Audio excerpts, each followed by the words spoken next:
큰 상처를 입은 젊은 독수리가 벼랑 끝에 앉아서 절망을 하고 있었습니다. 너무나 큰 상처를 입었기 때문에 이제 더 이상 하늘을 높이 날 수 없을 것 같고 더 이상 사냥도 어렵다는 생각에 절망에 빠져서 이렇게 살 필요가 있겠나, 이렇게 초라한 모습으로 내가 앞으로 살아갈 자신이 없었습니다. 이렇게 살 바에야 차라리 살지 않는 게 좋겠다. 그런 절망에 빠져서 헤어나오지 못하고 벼랑 끝에서 주춤주춤하고 있을 때 그 모습을 멀리 하늘 높은 곳에서 내려다보고 있었던 우두머리 독수리가 쏜살같이 빠르게 내려와서 그 앞을 가로막고 섰습니다. 그리고는 이 우두머리 독수리가 자기 상처 때문에 절망해서 벼랑 끝에 서 있는 그 젊은 독수리 앞에서 자기 큰 양쪽 날개를 쫙 펼쳐 보입니다. 왜 양쪽 날개를 펼쳐 보였겠습니까? 그 날개를 펴자 그 우두머리 독수리의 온몸에 상처가 나 있었던 겁니다. 온몸이 상처투성이에요. 구석구석 상처가 아닌 곳이 없습니다. 송한 곳이 없어요. 보니까 그 상처난 그 자신의 몸뚱이를 보여주면서 이 우두머리 독수리가 그 젊은 독수리에게 의미 있는 세 마디를 합니다. 어떤 말을 하냐면 그 많은 상처를 보여주면서 이건 겉으로 드러난 상처일 뿐 내 마음의 상처는 더 크단다. 그런 말을 합니다. 내 마음에 이 보이지 않는 내 마음의 상처는 더 크단다. 그리고 또 다른 말을 하는 거예요. 세상에 상처 없는 독수리는 태어나자마자 하루도 살지 못하고 죽은 독수리일 뿐이란다. 독수리뿐이 없단다. 태어나자마자 죽은 독수리만 상처가 없지, 태어나서 심지어 하루만 살았어도 그 독수리에게는 다 숨겨진 상처가 있게 마련이다. 그리고 또 이제 세 마디를 하는 거예요. 우리가 산다는 것은 상처 입을 각오를 하는 것이다. 살아가는 것은 상처 입을 각오를 하고 살아가는다는 얘기.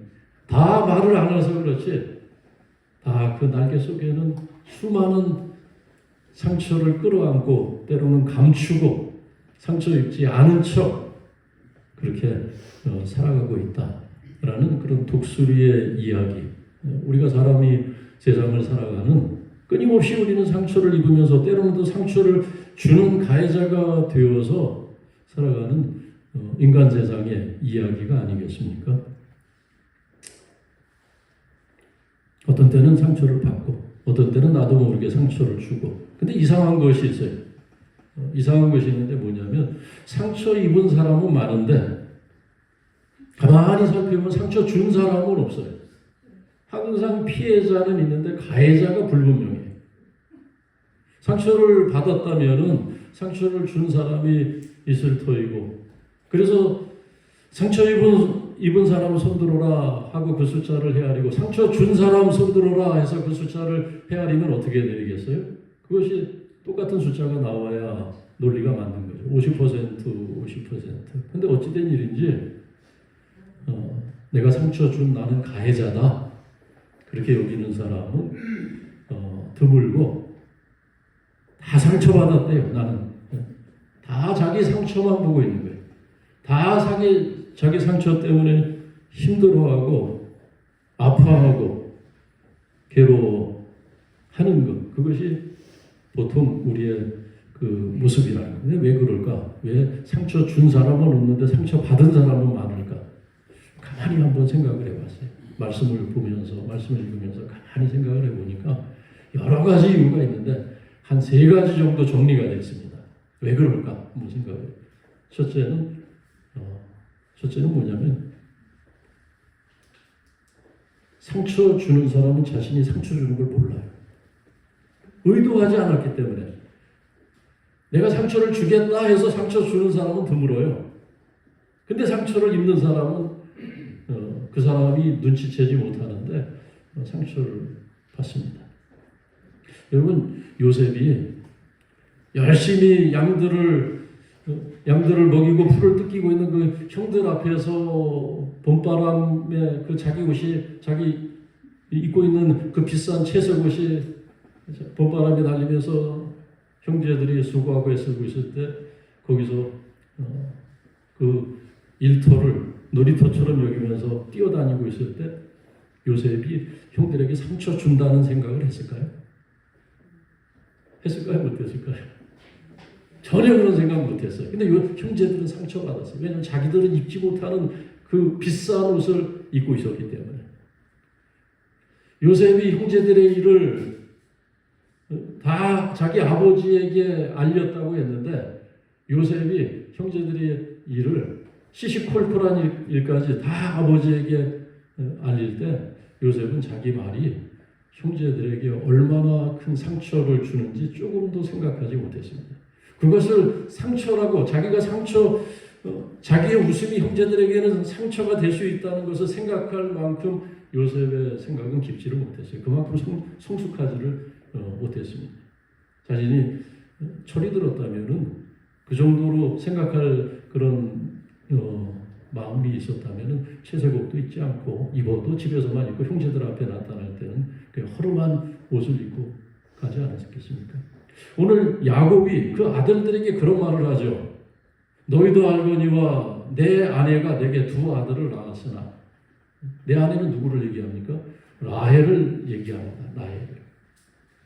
라헬을 얘기하고 두 아들은 누구를 얘기해요? 요셉과 베냐민을 얘기합니다. 마치 우리가 야곱의 이야기를 듣고 있으면 야곱에게는 아내가 하나이고 아들은 둘뿐이 없는 것처럼 여겨질 때가 많아요. 하나는 사라졌고 요셉은 일찍이 죽었고 이제 이 베냐민 하나 남았는데 이 베냐민에게 무슨 재앙이 미치고 화가 미치고 이 베냐민에게 무슨 일이 있으면 나는 죽을 거라는 거예요. 나는 흰머리에 내가 수월로 가게 될 것이다. 나머지 아들은 의미가 없어요. 나머지 아들이 버젓이 10명의 아들이 야곱 앞에 지금 멀쩡히 지금 건장한 청년으로 살아가고 있는데 그럼 나머지 아들은 뭐냐? 나머지. 마치 야곱의 이야기는 자기에게는 아들이 둘뿐이 없는 것처럼 여겨지고 자기의 어머니 레아는 아버지의 안중에는 전혀 그 마음을 차지할 여지가 없다는 것을 생각할 때 그 다른 아들이 상처받는 건 야곱이 알았을까요? 야곱은 그걸 알아보지 못한 것 같아요. 알지를 못했습니다. 우리는 그렇습니다. 의도하지 않은 채 내가 다른 사람에게 상처를 줄 때가 있어요.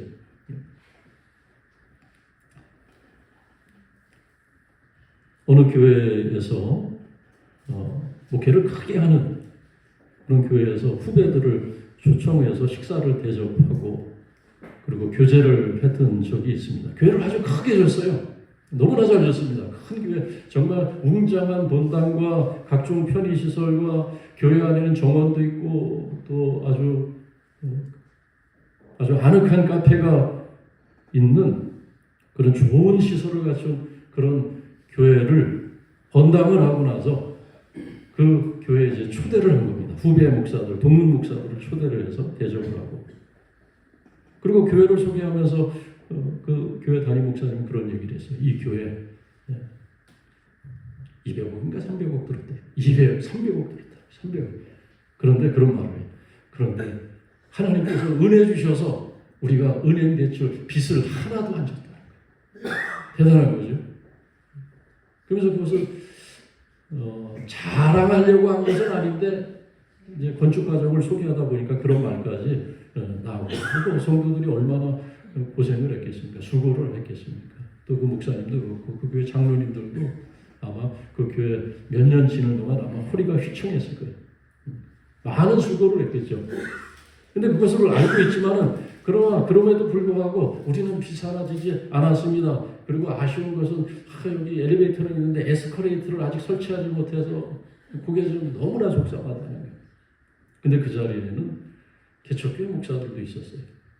개척교회 목사들 아직 임대료를 내지 못해서 다음 달에 교회를 옮겨가야 되는 그런 작은 개척교회 목사도 있었고, 또 은행 대출 때문에 매달 수백만 원씩 나오는 이자를 감당하지 못해서 늘 가슴 조이면서 목회를 하는 그런 어려운 교회 목사들도 있었습니다.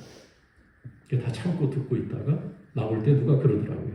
엘리베이터를 타고 저 3층이어서 차가 있는 지하 주차장으로 오면서 한 젊은 목사가 그러더라고요. 다시 여기 오지 말자. 이 교회 다시 오지 말자. 그 교회 목사님이 그냥 자기 얘기를 한 거예요. 근데 그게 어떤 사람에게는 상처가 되는 거예요. 우리가 그렇게 상처를 받습니다. 그렇게 상처를 줘요. 그냥 내가 좋아서, 내가 행복해서 웃어도 내가 웃는 그 웃음이 어떤 사람에게는 웃음 짓지 못하는 사람에게는 상처가 되는 겁니다. 그래서 우리는 내가 과분한 은혜를 누리고 있을 때 그 절제하지 못하고 다른 사람 배려하지 못하면 나의 말 한마디가 나의 손짓 하나가 다른 사람에게 부지 중에 상처가 되더라라는 겁니다. 그래서 항상 피해자는 많은 거예요. 그래서 항상 피해자는 많아요. 가해자는 자기가 가해자인 줄 알지를 못해요. 왜냐하면 상처 주려는 생각이 전혀 없었기 때문에. 어떤 때는 대접을 하면서도 대접받는 사람에게 상처를 주는 경우가 있어요. 그러니까 참 힘든 거예요, 이게. 그리고 두 번째 이유는 피해자는 잊지 않는데 가해자는 잊는다는 거예요. 쉽게 잊는다는 거예요. 피해자는 안 잊어요. 그 문제가 해결될 때까지는, 무덤에 갈 때까지도 그 문제를 끌고 갑니다. 여러분, 요셉이 그 과거 20년 전에 형제들에게 받은 그 상처 잊었을 것 같아요. 못 잊었어요. 그래서 형제도 다 고자 알아챘어요. 20년이 지났는데도 그들의 옷이 바뀌고 그들의 얼굴이 바뀌었을 테고 옛날 그 청년 때 얼굴이 남아있지 않았는데도 요셉은 한눈에 그 형제들을 알아봤습니다. 왜 알아봤겠어요? 내게 상처 준 사람들인데 그거 어떻게 있겠어요? 근데 놀라운 것은 형제들은 요셉을 알아보지 못해요. 전혀 알아보지 못해요. 여기까지 이 44장까지 오면서도 그 수많은 그 코앞에서 요셉을 대면하면서도 물론 요셉이 좋은 옷을 입고 번듯한 모습으로 있었으니까 알아보지 못했을 수도 있는데 어떻게 알아보지 못했을까? 자기 흐르고 그런 생각하지 않습니까? 우리가 이산가족도 수십 년을 헤어져 있어도 그 모습, 얼굴 금방 알아챌 수가 있거든요. 그렇습니다. 피해자는 기억을 해요. 그러나 가해자는 쉽게 잊어버리는 이 상처의 속성 때문에 항상 피해자가 많아요. 항상 가해자는 절대적으로 적은 것이 현실입니다. 또 하나 있어요. 뭐냐면 쉽게 상처받는 속성 때문에 그래요. 쉽게. 어떤 분들은 늘 상처받을 준비를 하고 있어요. 상처받을 준비를. 오늘은 누가 나한테 상처 주나. 그냥 웬만하면 상처를 받아요. 웬만하면. 할 수만 있으면 상처를 받아요. 아무것도 아닌 일에. 아무것도 아닌 일. 웃으시는 분들은 아마 누구를 떠올리면서 그런 웃으실 수 있는데 나도 그럴 때가 있어요. 나도. 상대는 전혀 내 판단 미스, 내 오해 때문에 내 스스로 상처를 만들어서 끙끙거리는 경우가 있어요. 여러분 옛날에 그런 경우가 있잖아요. 마르다가 예수님 집에 모시고 열심히 예수님을 대접하려고 음식을 준비하는데 너무 분주했던 거예요.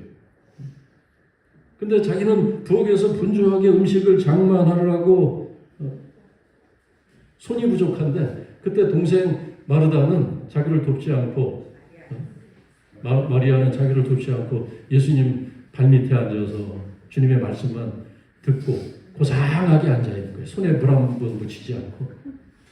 마르다가 부하가 치밀었어요. 열이 받았어요. 그래서 참고 하다가 나중에는 그 화가 치밀어 올라서 한마디 하지 않습니까? 예수님께 한마디. 주여 어찌 내버려 두시냐는 거예요. 주여 어찌 마리아가 나로 일하게 하는 것을 어찌 내버려 두시나니까. 내가 나 혼자 일한다는 거예요 지금. 나만 수고한다는 겁니다. 그래서 속상한 거예요. 그래서 어찌하여 마리아가 나로 일하게 하는 것을 버려 두시나이까. 내가 상처입었다는 겁니다. 마리아 때문에 상처 있고 또 그것을 그냥 모른 채 하고 계시는 주님 때문에 내가 속상하다는 거예요. 근데 예수님께서는 그렇게 내가 속상하다고 얘기하는 그 마르다를 두둔하지 않으셨어요. 오히려 마리아를 예수님께서 오히려 감싸는 듯한 말씀을 하지 않습니까? 마르다는 내버려 두라는 거예요. 마리아는 좋은 것을 택했다는 거예요. 너는 한 가지만이라도 좀 똑바로 하라는 거예요. 한 가지. 뭘 이렇게 많이 하려고? 한 가지 음식만 하면 되지. 내 스스로 일을 만들어서 내가 수고하는 것 아니냐. 내 스스로 만들었다는 거예요, 일을. 그러니까 우리가 그런 경우가 많아요. 오해 때문에, 내 잘못된 생각 때문에 내 스스로 상처를 받는 경우가 많이 있다라는 거예요. 그래서 항상 피해자는 많아요. 항상 피해자는 많습니다. 어떤 데는 가해자가 없는데도 가해자를 내가 만들어서 스스로 상처받는 경우도 많이 있습니다. 이 세 가지 경우 중에 나는 어디에 속한가 한번 생각을 해보시기 바랍니다. 그럼 우리가 이렇게 나도 모르게 상처를 주기도 하고 또 나도 모르게 상처를 받으면서 괴로워하기도 하는데 어떻게 이것을 우리가 극복해야 될까? 오늘 말씀을 통해서 우리가 답을 얻을 수 있고 또 흔하게 사람들이 어떻게 자신 안에 감춰져 있는 그 상처를 해결하고 있는지 어떤 방법들이 있습니까? 사람들이 상처를 해결하는 방법, 사람들이 흔히 쓰는 방법이 어떤 것이 있습니까? 가장 흔한 것은 아마 복수가 아니겠습니까? 복수. 기회를 보는 거예요. 두고 보자 하고 마음에 칼을 갈고 있는 겁니다. 칼을 갈면서 기회를 보면 그 칼을 한번 쓰려고. 복수죠, 복수. 복수를 생각하는 겁니다. 그리고 복수를 하는 거예요. 문제는 칼을 써서 복수를 한다고 해서 그 상처가 해결되는 경우는 거의 없다고 하는 겁니다. 칼을 쓰면 어떻게 돼요? 예수님께서 칼을 쓰지 말라고 했어요. 베드로에게. 칼로 막았다고. 칼을 쓰면 복수하면서 칼을 쓰면 어떻게 되냐면 상대방은 칼을 쓰면 항상 도에 지나친 보복을 하거든요. 왜냐하면 상대방은 말씀드린 것처럼 내가 상대에게 준 상처는 크다고 생각 안 해요. 심지어는 그걸 알지도 못하고. 그래서 상대방이 보복한다고 내게 안갚음을 하면 그것이 작은 상처였는데도 상대방이 보복할 때는 나는 한 5cm 정도 자상을 입었는데 내가 보복할 때는 한 10cm 정도 자상을 입히는 거예요. 항상 넘치는 보복을 하게 돼 있어요. 피해자가 보기에는, 가해자가 생각하기에는. 그러면 이제 칼로 보복을 했는데 그 다음에 내가 또 안갚음을 당하죠. 도끼로. 상대방 도끼를 들고 나오는 거예요. 도끼로. 그럼 나는 또 어떻게 대응해야 되겠어요? 그것을 이기기 위해서는. 도끼보다 더 센 도구가 어떤 거 생각납니까? 하여튼 뭐 이것저것 다 창고에서 끄집어내서 도구를 찾을 겁니다. 아버지에게 복수를 하고 평생 마음의 짐을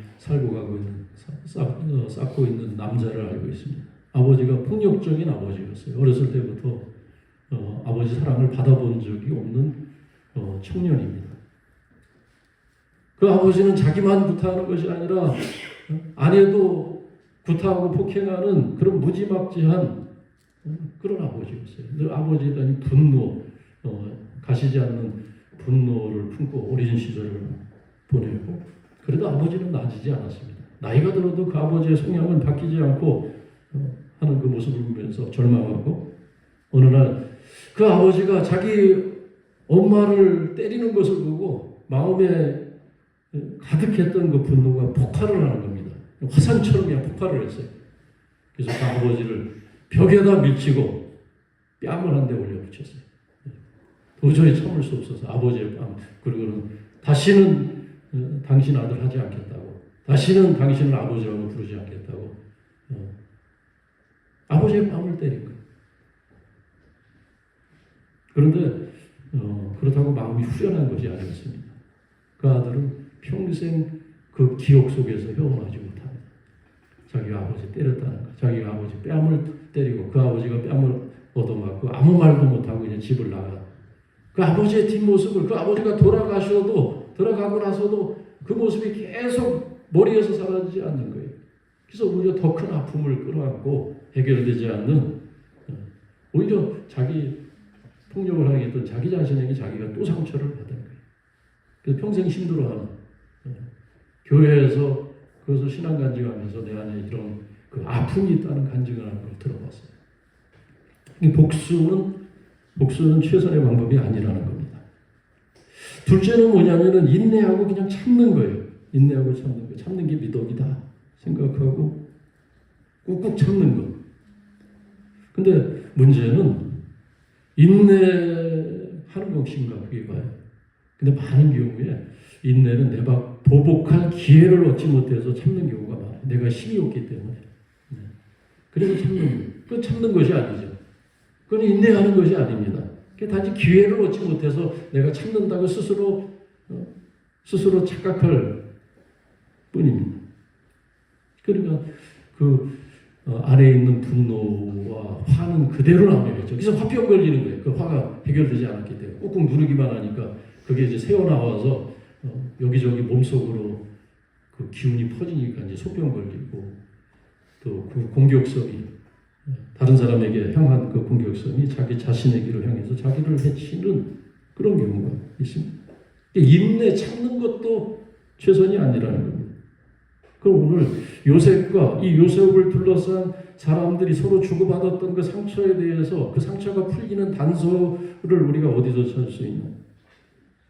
요셉은 이 일에 대해서 해결 방법을 알고 있었습니다. 여러분 요셉이 왜 그 형제들의 자루에 돈을 그대로 놓고 자기 동생 베냐민의 자루에 왜 그 값비싼 은쟁반을 숨겨두어서 저들을 도둑으로 지금 몰고 가는 그런 연극을 꾸몄겠습니까?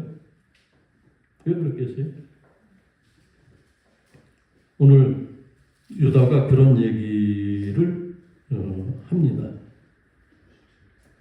하나님이 종들의 죄악을 찾아내셨으니 그 은장이 베냐민의 자루에서 나온 것을 보고 자신들의 죄악을 생각했다는 거예요. 우리가 왜 이런 일을 겪게 되나? 지금까지 한 번도 얘기하지 않았던 마음속에 숨겨뒀던 죄에 대해서 그들은 심각하게 고민하고 우리가 죄값을 받는 거다. 앞에서도 그런 얘기를 했었죠. 앞에서 똑같은 일, 우리가 피값을 받는다. 우리 죄에 대해서 피값을 받게 된다. 요셉은 이 일을 통해서 형제들이 과연 옛날에 그 사람들인지 자기를 죽음에 넘겨줬던 그 사람들 그대로 지금 있는지 아니면 저들이 형제를 위해서 자기 동생 베냐민을 위해서 다른 태도를 취하는지 자신들만 살 방편을 찾고 베냐민을 애굽에 남겨두고 자신들만 돌아갈지 그것을 보고 싶어 했습니다. 오늘 그러한 상황에서 유다가 나섭니다. 18절 말씀 보니까 이제 큰일이 난 거예요. 이제 다 죽게 된 겁니다. 그러나 요셉은 그런 얘기를 하죠. 다 내가 종 삼는 것이 아니라 잔이 발견된 그 자만 내가 종 삼겠다. 나머지는 아버지에게로 돌아가라. 그런 얘기를 합니다. 그러니까 베냐민만 붙들어 두겠다는 거예요. 베냐민만 돌아가지 못하고 이곳에서 노예가 될 것이다. 그런 말을 합니다. 유다가 이제 나서는 거예요. 유다가 하는 말은 뭐냐면 결론적으로 유다가 하는 말은 뭐냐면 내가 대신 종 되겠다는 거예요. 내가 대신 종 되겠다. 내가 대신 죽어도 내가 대신 종 되겠다는 거예요. 왜요? 아버지를 위해서. 이 베냐민 이 아이를 데려가지 못하면 내 아버지가 죽는다는 거예요. 유다는 아버지를 생각을 합니다. 과거에는 그 아버지 때문에 받은 상처 때문에 아버지는 먼 사람이고 가까이 할 수 없는 그런 사람인데 지금은 그 아버지를 걱정을 해요. 31절 말씀에 아버지가 아이 없음을 보고 죽으리니 내 아버지는 죽습니다. 내가 내 아버지를 위해서 내가 죽겠다는 거예요. 내가 차마 아버지 죽는 것을 내가 보지 못하겠다. 내가 죽겠다는 거예요. 그리고 베냐민 그 아버지에게 금쪽 같은 자식인 그 베냐민을 두고 가느니 차라리 내가 종될 테니까 나를 붙들어 두고 저 아이를 아버지에게 보내줘서 그런 진중한 부탁을 33절에서 요셉 앞에 머리를 조아리면서 33절 이 유다의 진심이 느껴지지 않습니까? 내가 대신하겠다.